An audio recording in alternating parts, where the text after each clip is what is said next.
What's up YouTube, Webberz05 here coming at you today with Q&A number 17, but with a slight twist. So as per usual with my Q&As, once again my good friend Darkrotition84 is the only one who's posted questions, so I thought I'd make this one a little bit more interesting. So I'm going to be doing this Q&A while simultaneously playing Smite on my Switch, because sometimes it's just very funny to watch my reactions throughout the video.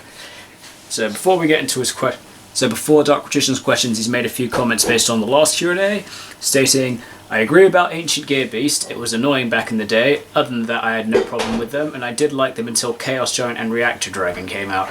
Yeah, they were kind of annoying when they came out. Now all they ever do is OTK in one way or another, and now they're just not fun to play against. Just like Dinos and Sacred Beast, the Structure Jack just ruined another classic GX archetype for me. Yeah, they kinda did that a bit. So I understand your reasons, my friend. Just quickly get some items before I go to them. Okay, set up. And you've also posted, for me, I hate Gokus purely because Power Load, Ogre, and a finishing move exist. Again, all they do is OTK with those two cards. Again, fair enough reasons. So your first question in the Q&A is, my thoughts on FAs. So FAs, I think they're quite an interesting mechanic based around levels and doing stuff with it. And they're also one of the few archetypes I know in the game that can go past level 12. So I think that's quite interesting in that manner. I've played them a small. I haven't really played against them that much, but naturally when I was playing Pendulum Magicians, I did play Dawn Dragster, but that's on the specific reason that he's a spell negate, so he was pretty good. Get back here. Fine, run.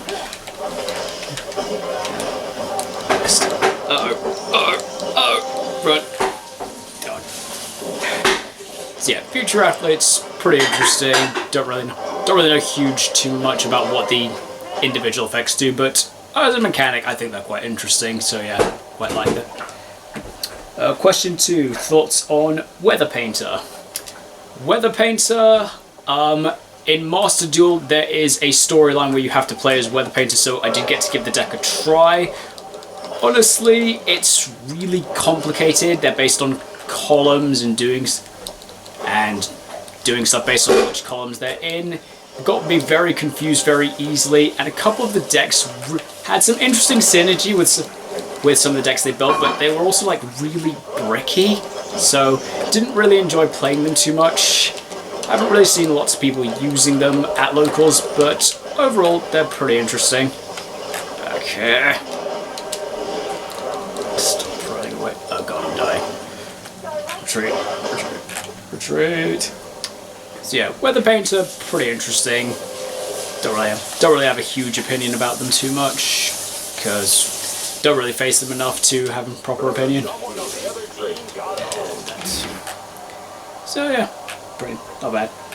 Question 3, thoughts on True Draco. I know you briefly played them in 2018, but I'm curious on your thoughts nowadays. Yeah, True Draco, I played it for a short bit back in the day. Actually played it on 2 different occasions. One when it still had Masterpiece, and again before Diagram got banned. So the first time I played it, it was simply because a person I knew was getting rid of the deck. I thought, yeah, I'll give it a shot. It was alright, kind of fun to play. Then I decided to get rid of the deck, and right before I got rid of the deck, Masterpiece got banned, and my friend was rather irritated at it, but that's not my fault. I couldn't control that Masterpiece was going to get hit. I mean, everyone anticipated it was going to get hit, but I didn't control that. And then the second time I picked up the deck and then got rid of it was when Diagram got hit to 1. Seems anytime I pick up True Dracos, I get rid of it, and then something in True Draco gets hit. Crazy. But yeah, overall, True Draco is a pretty interesting style. Anything that's a tribute summon based deck is pretty interesting.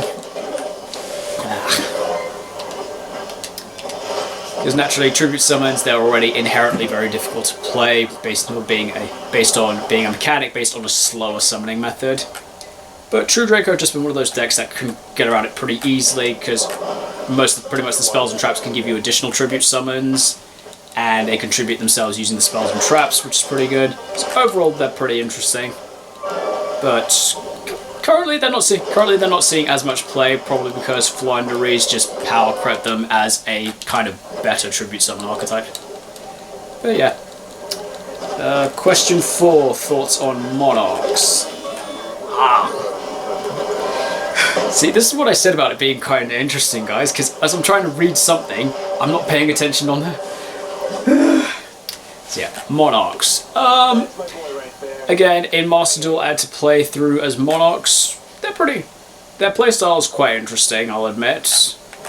Not tremendously my thing, though. Again, similar to True Draco, because of things like Floowandereeze, they just got power crept. Get back here. Fine. Get away. So yeah, Monarchs, pretty interesting. I do like most of the Mega Monarchs, that they're just powered up effects of the originals. I also had this thought at one point after Zark came out of an easy way of tapping into him by using Zaborg. Because it's like, tribute summon Zaborg using a light, then use its effect to destroy itself, send 8 stuff, one of each of the dragons of different types. Then effect, special summon Astrograph or Chronograph from your hand, then banish the materials from your grave and make Zark.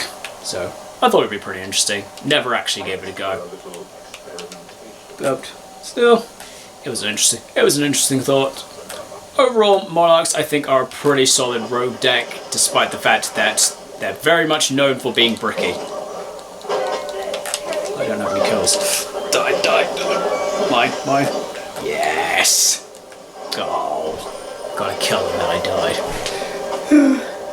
Oh. But yeah, Monarchs, overall, pretty solid as a tribute summon deck, and probably they were one of the best tribute summon decks until, again, they just got power crept by better ones. Question 5, thoughts on Sky Striker? Ooh, that's difficult to say. As a deck, Sky Striker was quite annoying back in the day when it was hugely meta. Like, it was just everywhere. Nobody really enjoyed going against it too much. There were so few ways of getting around it. And also, though for me, it was because I pretty much didn't get an easy out to it until Guard Dragon format, when I had the option of Guard Dragon Argopane, which let me utilize different dragons in the extra deck.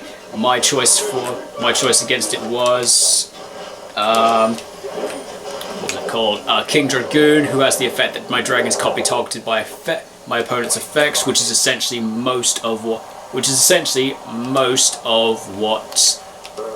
Sky Striker effects do. So if they couldn't target, they couldn't stop me, which was really good.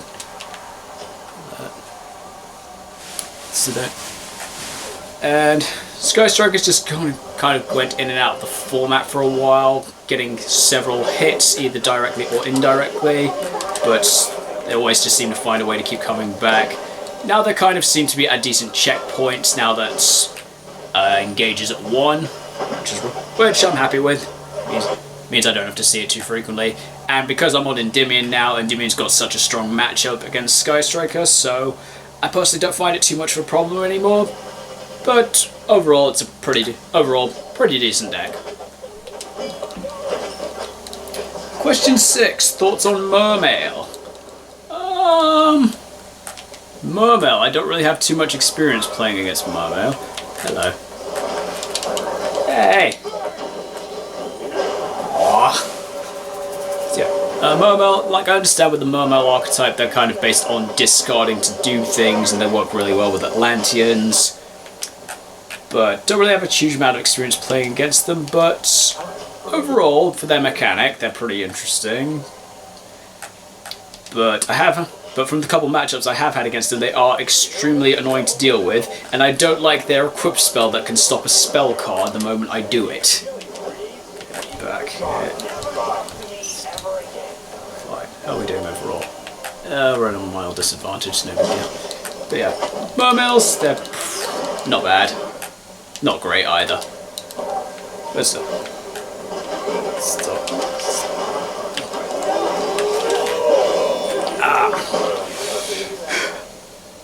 Yeah, I really cannot concentrate on doing two things at once, but that's what makes it. But hey, like I said, it's what makes it entertaining, right? Okay. So yeah. Mermails, don't really have a huge opinion. I haven't actually gotten to trying the Mermail story on Master Duel yet.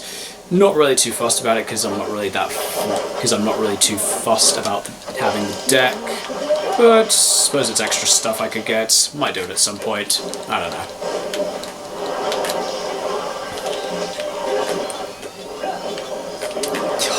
Stop hunting me. Anyway, moving on. Question 7. Thoughts on Bee Trooper? I had a brief go at playing Bee Trooper in their Master Duel story. Their playstyle was quite interesting, I have to say. And from a couple of players I've seen using Bee Trooper at locals, not bad. They're not bad, but from what I can see, it's basically just summon Scout Buggy and summon Scout Buggy over and over again. And then they do a couple of other bits. But I will say their Link Monster that's unaffected by anything with lower stats than itself is kind of irritating. But overall, they're pretty... For their gimmick, it's pretty decent. Oh. Why does everyone hunt the Anubis player? Oh god, I've died 12 times. That's really bad. Oh, grab that.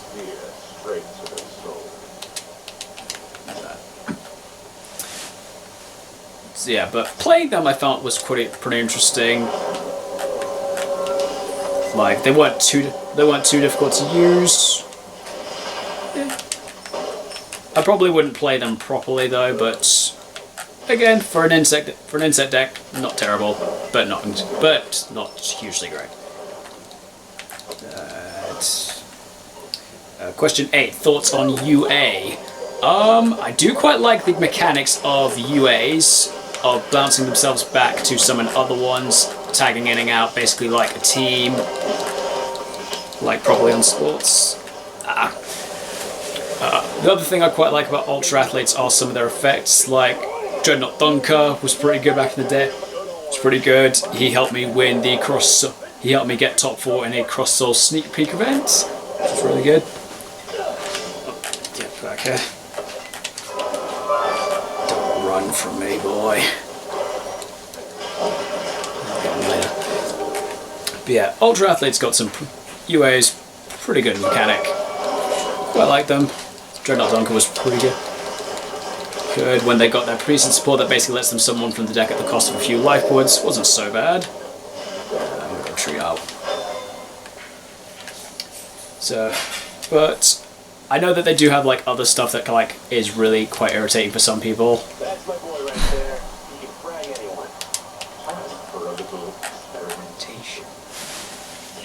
But overall, Ultra Athletes, they're not bad.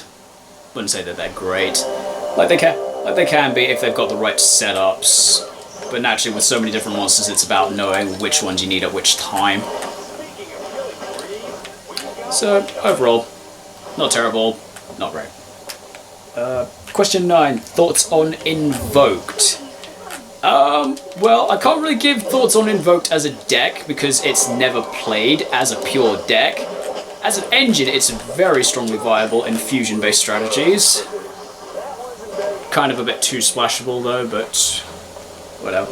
But that's just the way it is, really. And upgrade. That. So naturally, I've done a couple variants of Invoked. For those who have seen them on my channel, I did try a very strange variant of Invoked in Plunder Patrol, which was alright, wasn't great.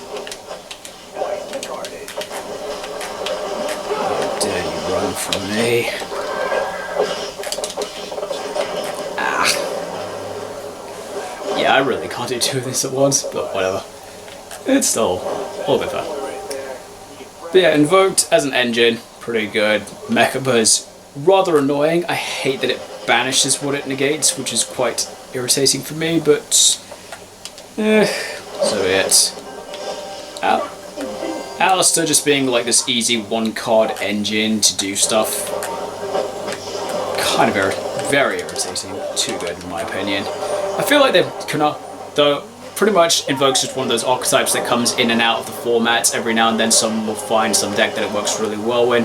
Like when Shadol got their support in their structure deck, they kind of made a bit of a comeback with the Invoked engine, and then again with Dogmatica. So it's just one of those things. It's like on its own, it's meh, but combine it with something else and it's got really good potential. And last question you've got for me is thoughts on Cyber Dragons. Cyber Dragons, they're always pretty interesting. I'm about to lose this match. We've got 4-3. Yeah, we're done. Okay. Well, I kind of expected that because I wasn't fully paying attention to the match, but now I can finish off the Q&A. So Cyber Dragons, overall, Cyber Dragons, they've got lots of powerful monsters. I did like that Konami finally decided to combine them with Cyber Darks for the proper Cyber Succession, which was quite interesting. Deck on their own, they're pretty powerful if they can go off, but naturally Cyber Dragons have one very strong inherent weakness, which is they thrive on going second, so if you force them to go first, they can't do as much, because naturally they can't summon a regular Cyber Dragon. But overall, I do like the archetype, I do like Zane, so nice classic, it's just a nice classic bit of thing. So yeah, overall, Cyber Dragon's pretty good, but naturally inherently flawed because of how they work. And that, guys, is all the questions I have on this Q&A. Thank you so much for watching, guys. Thank you, DarkPatrician84 and also thank you to DarkPatrician84 both for his questions and for when I asked him of what I could do to make this a bit more interesting, since I had a feeling he was going to be the only person to ask me questions, him recommending that I do so while playing Smite. That was indeed very amusing. Thank you. So remember, guys, I do these Q&As every Wednesday afternoon UK time. Thank you so much for watching, guys, and I will see you next time.